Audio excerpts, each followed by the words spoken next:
How to add link to your TikTok bio. Hello everyone, this is Sabrina here to help you today.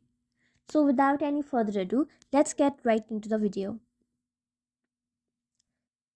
So first, copy the link that you want to put in your TikTok bio. Let's say it is your Instagram profile link. Let me copy the link first. And now I have copied the link. So let's go to TikTok.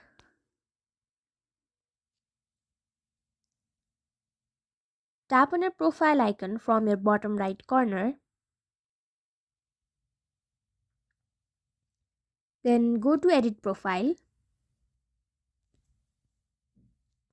And in this bio section, simply paste it and save it. So that's how you do it.